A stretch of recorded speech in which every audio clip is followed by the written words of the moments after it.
earth, fire, air, water.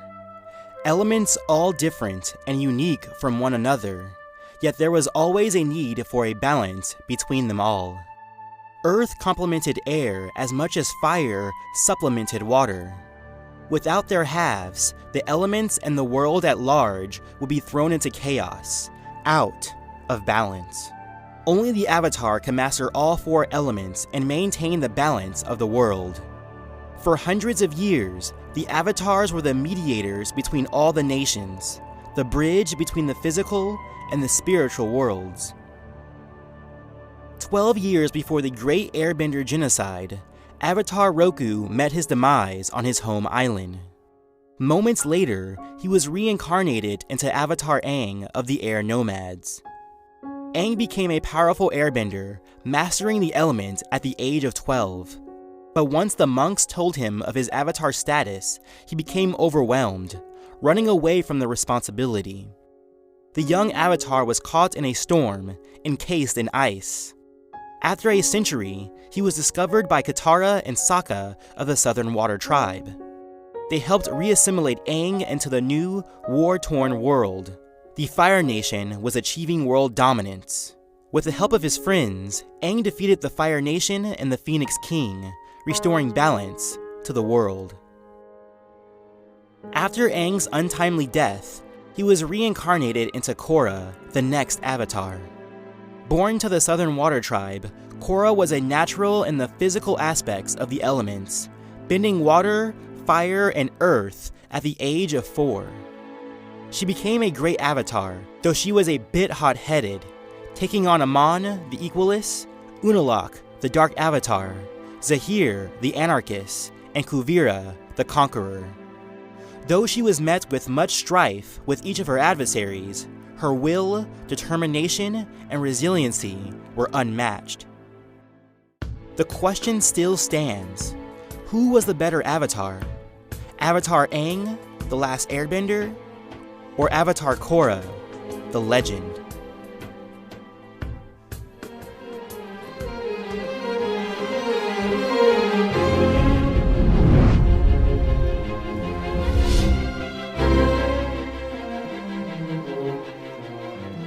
In this matchup, I will be comparing Aang and Korra as they appear at the end of their series. For Aang, this would be Book 3 of The Last Airbender. For Korra, this will be Book 4 of The Legend of Korra. Both will be fighting with no equipment, so Aang will be without his glider. At the age of 12, Aang's most notable physical attribute was his speed and agility. More often than not, he was evading the attacks of his foes, whether by way of jumps and leaps or body touch evasion. He was so light on his feet, even Toph could not pick him up with her sonar sight. However, he left a bit to be desired when it came to his strength and constitution. Aang does not get hit very often, but when he does, he usually is taken out of the fight, whether it be indefinite or momentarily. As noted by the White Lotus, the physical aspects of combat came natural to Korra. She was a tenacious fighter in both her speed and strength, fast enough to dodge enemy strikes, strong enough to tank them when she could not. Her reflexes were quite stellar, proficient in hand-to-hand martial arts. I believe this is attributed to her natural killer instinct. She had no quit in her. When tagged, she did not often stay down, willing herself to continue the fight. A physical bout between Aang and Korra would be a scrap between a light fighter and a medium-heavy fighter, respectively. Aang was extremely light on his feet, not often taking many hits. Korra was swift as well, but she certainly got hit more often. The disparity between the two came in their ability to take a hit. If Korra got a good hit on Aang, he would likely go down or be temporarily incapacitated. If Aang tagged Korra, she would likely brush it off and continue on.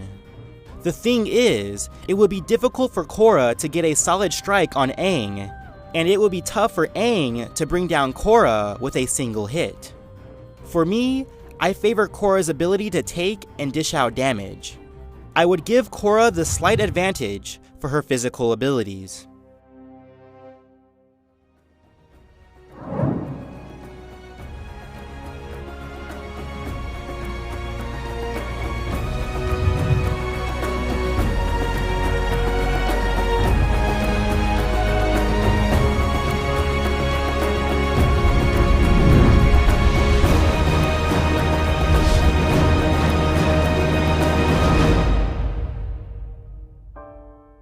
As avatars, Aang and Korra could bend every element known to man. Because of this, I will break down each element in sections with separate verdicts.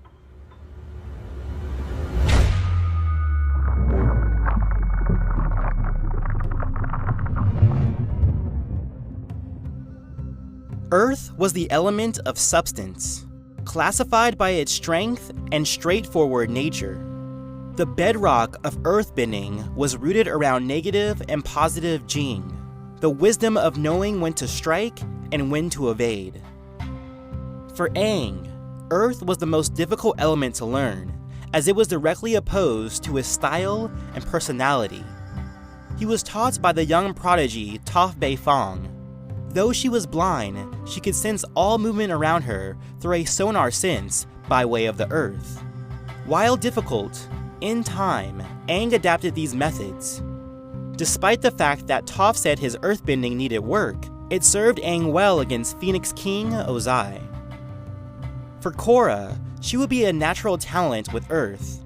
The principles of the style fell directly in line with her own personality.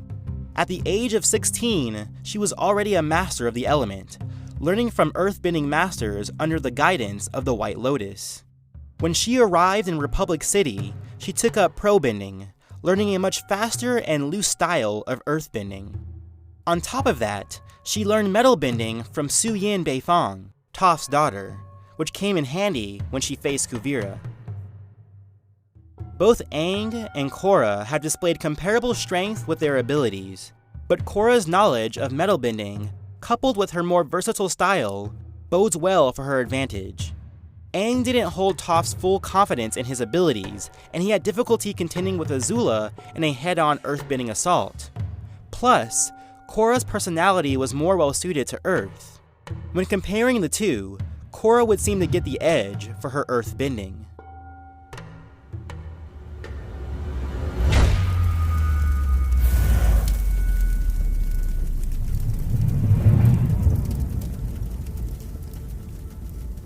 Fire is the element of power, marked by its fierce energy and tenacious passion. The foundations of firebending were based around attack, drawing power from the sun and an individual's inner chi. Unlike Aang's initial discomfort with Earth, he was a natural talent with fire. However, his first use of firebending was overzealous, and he burned his best friend Katara. For a year, he swore never to use the element again, unable to contain its innate power. But when he met the last dragons with Zuko, he discovered that fire was not solely power, but life.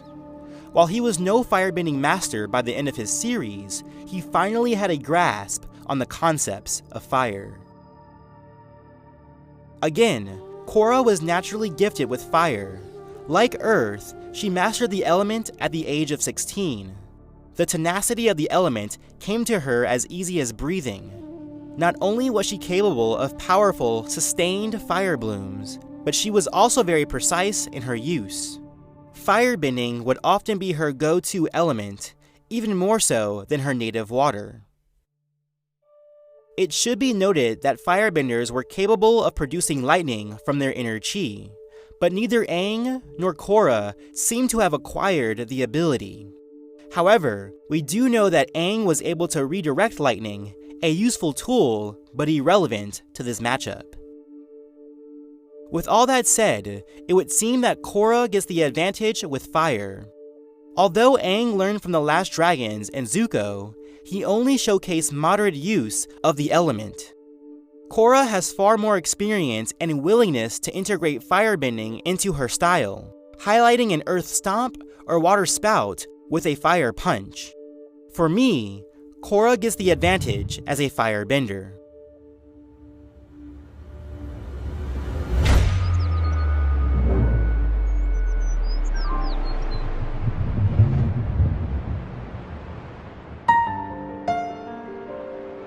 Air is the element of freedom, defined by its spirituality and versatile dynamic.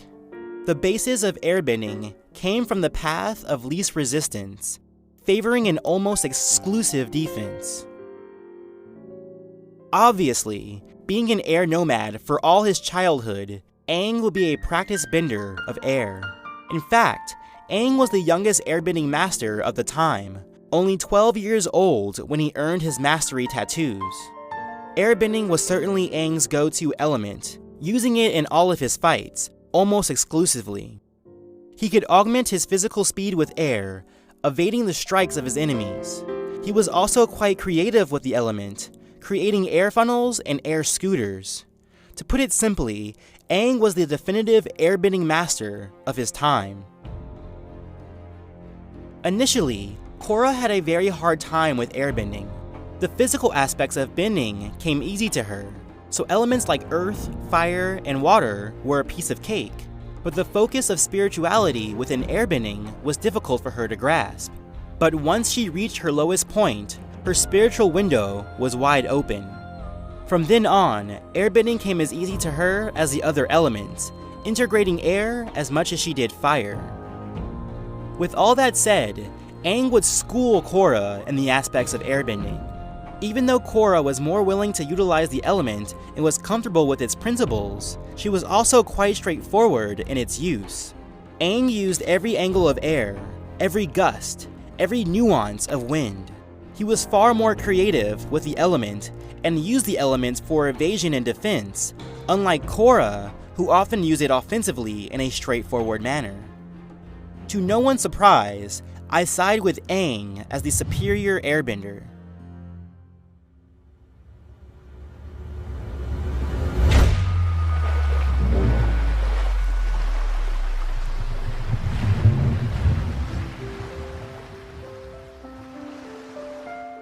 Water is the element of change, designated by its movement and adaptability. The premise of waterbending stood on the flow of energy, turning defense into attack in one fluid motion. Aang fell right in line with the teachings of waterbending. The aspects of airbending melded well with those of waterbending. It was easy for Aang to find the natural peace of water, feeling its ebb and flow. But he was not only malleable, he was also very powerful with his bending, creating water spouts and waves. Besides air, Aang was very comfortable with the use of water, integrating the element into his style as frequently as his primary element. As a citizen of the Southern Water Tribe, Korra was at home with water. Unlike Aang, she also held a skill with the healing properties of water. What is interesting about Korra is that we do not see her using water as much as one would expect. It is true that she used it exclusively during her short pro-bending career, but more often than not, she was without water, and in contrast to Katara or Unalaq, she did not carry water on her person. Believe it or not, I find this pair to be rather close with regards to their abilities with water. While Korra was born of water and a natural talent, Aang shared some of that natural ability. Aang also seemed to integrate waterbending into his style more so than Korra. However, when Korra did use her water, it was often to devastating effect. She could create massive water spouts from the depths of the ocean, and she could create multi-story tidal waves from the sewers of Republic City, repelling Kuvira's giant mech. While Aang was competent, even masterful with water, Korra simply had him beat. Korra gets the edge for her waterbending abilities.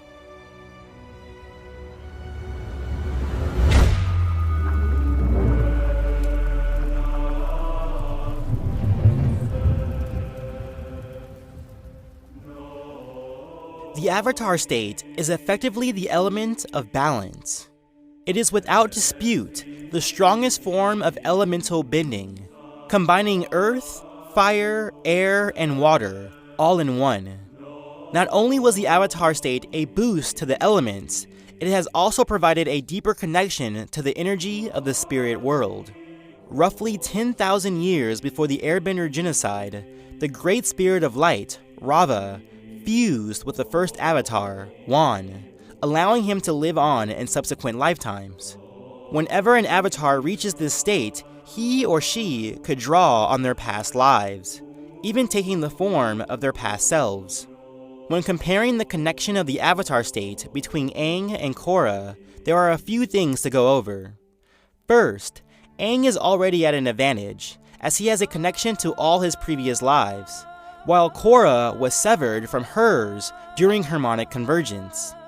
Even without Korra being severed, she never really had a deep connection with her avatar state.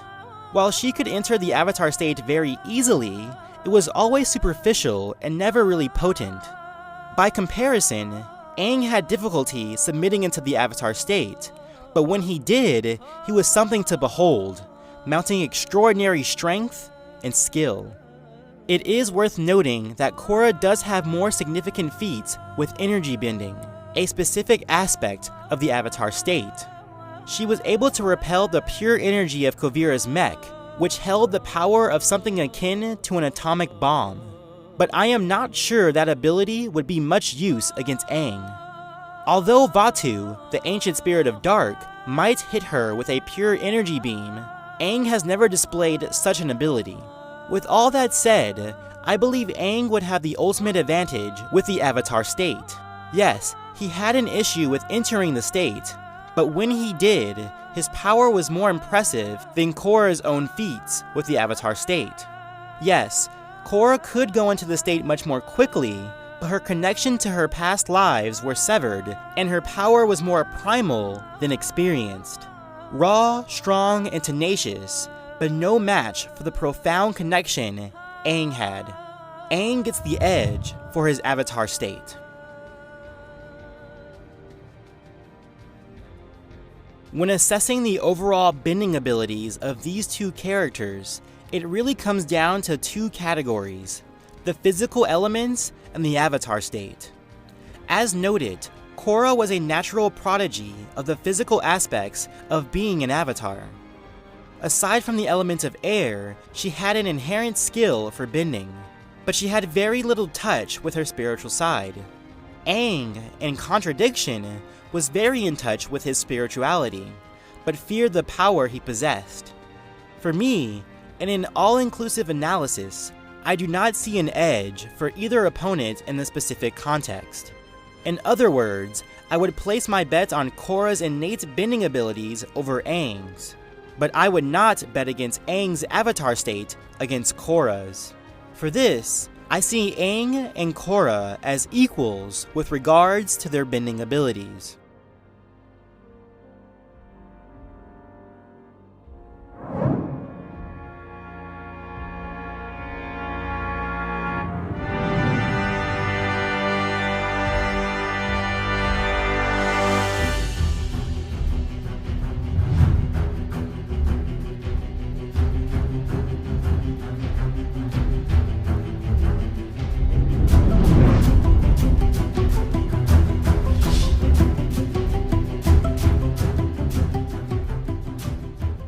As a strategist, Aang was quick and clever, only using violence as a necessary defense. At his core, he was a pacifist. Like a typical airbender, especially one so dedicated to traditional teachings, Aang was a dedicated defensive fighter. Aang's mode of operation was to outlast his foes rather than overwhelm them, biding his time until they slipped up or when he found an opening.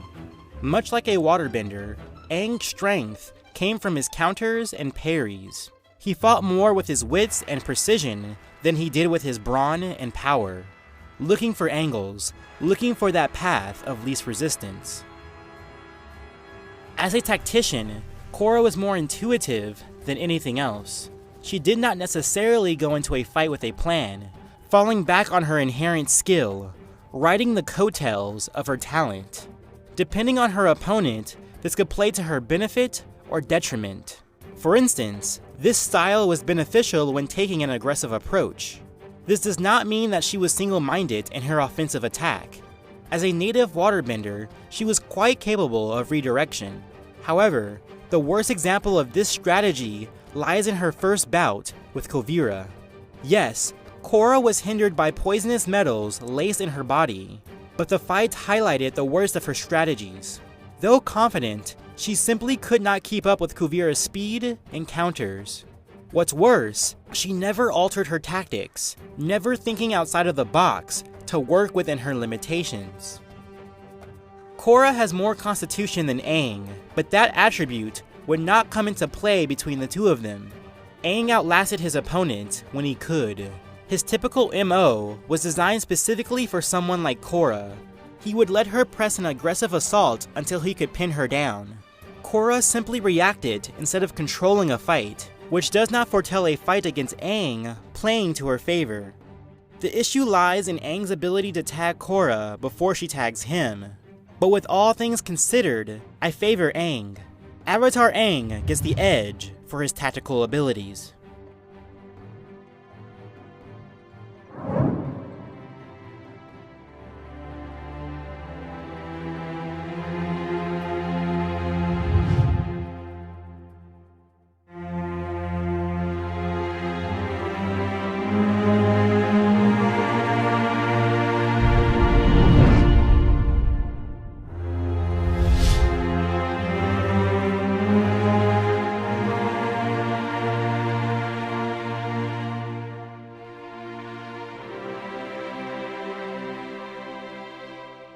A fight between Aang and Korra would be a beautiful dance, the graceful wind versus the tenacious wave.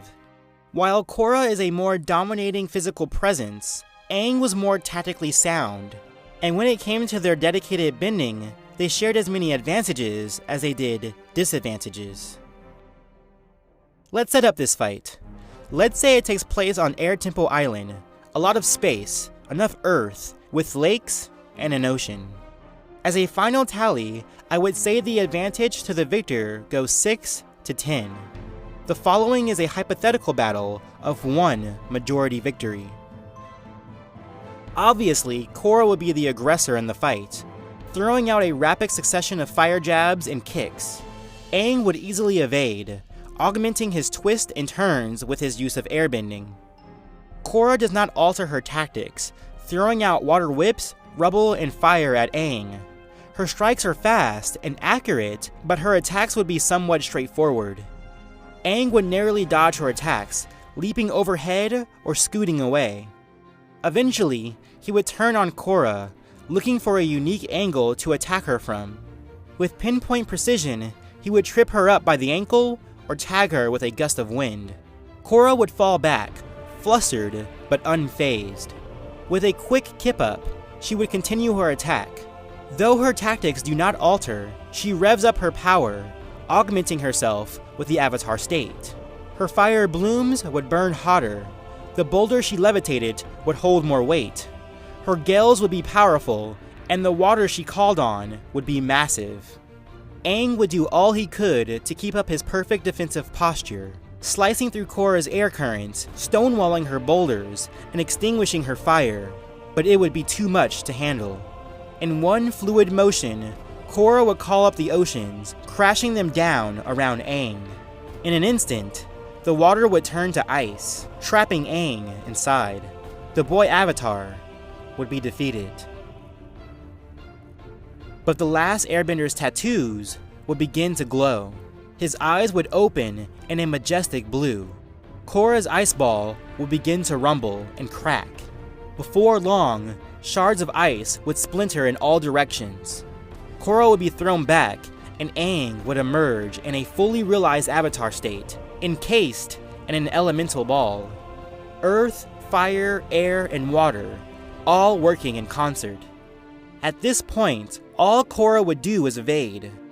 Aang's Avatar state would be unrelenting, much unlike the boy himself. Korra would be able to hold him off with her own power, stonewalling his assaults, but eventually it would be too much. Korra would be overwhelmed and she would fall, defeated. And thus, I declare Avatar Aang the last airbender, the ultimate victor. Of course, this is all just my opinion. Please leave your thoughts and comments below. Do you think that Korra could have won the majority? Or do you agree that Aang was the stronger avatar? Peace, love, and remember,